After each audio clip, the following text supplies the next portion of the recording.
Continuando con la dinámica del sistema de partículas, hemos visto a lo largo o en el transcurso de este capítulo, habíamos terminado y habíamos empezado y continuado con el trabajo y la energía y los principios de conservación, cuando ya tenemos un sistema, ya tenemos más de una partícula. Vamos a hablar de la energía potencial interna, eso que tiene que ver con las fuerzas internas que hay entre las partículas del sistema. Esta energía potencial interna es independiente del referencial porque son dependientes de la posición relativa que hay entre partículas. Como la posición relativa que hay entre dos objetos es independiente del referencial, entonces esta energía potencial interna es independiente del sistema de referencia que estemos eligiendo en la medida que sea un sistema inercial. Bien, dada la definición de trabajo de una fuerza, el trabajo de las fuerzas internas será entonces la integral entre A y B del producto escalar entre las fuerzas internas, si son dos partículas serán las F1,2 por el diferencial de R1,2, es decir, tiene que ver con el desplazamiento que es a lo largo de la línea que une ambas partículas. O sea que finalmente, como toda energía potencial, es igual a la energía potencial inicial menos la energía potencial final. En general, para un sistema mayor de partículas, es decir, ya vamos ampliando, empezamos con dos partículas para poder imaginarlo y ampliamos a un número muchísimo más grande o no, pero mucho más grande que dos partículas, la energía potencial interna entonces será la sumatoria respecto a I a J de las energías potenciales I y J. ¿Qué significa?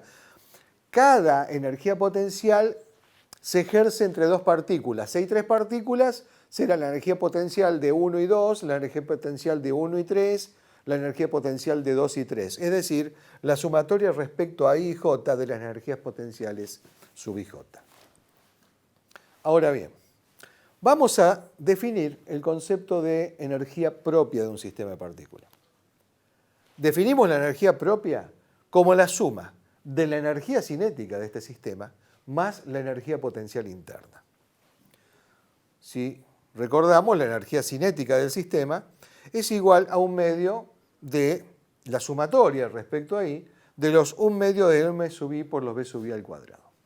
Es decir, la energía cinética del sistema de partículas es la sumatoria de las energías cinéticas individuales. Y la energía potencial interna es lo que hemos propuesto y definido anteriormente, la sumatoria respecto a I y J de las E sub P y J, es decir, las energías potenciales internas.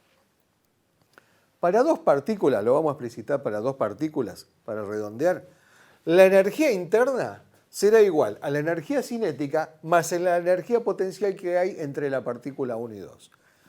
Y la energía cinética, como vimos en su momento, la podemos expresar como la suma de dos términos.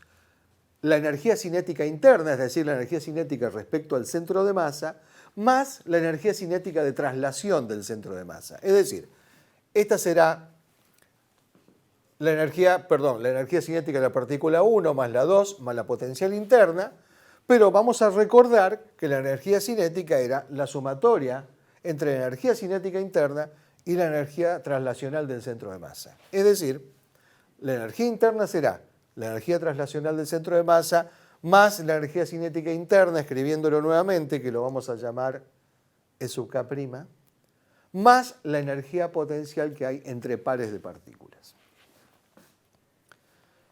Para redondear un poco más, vamos a plantear la energía propia interna entre partículas, que es la suma de la energía cinética interna, es decir, la energía cinética respecto al centro de masa, más la energía potencial interna.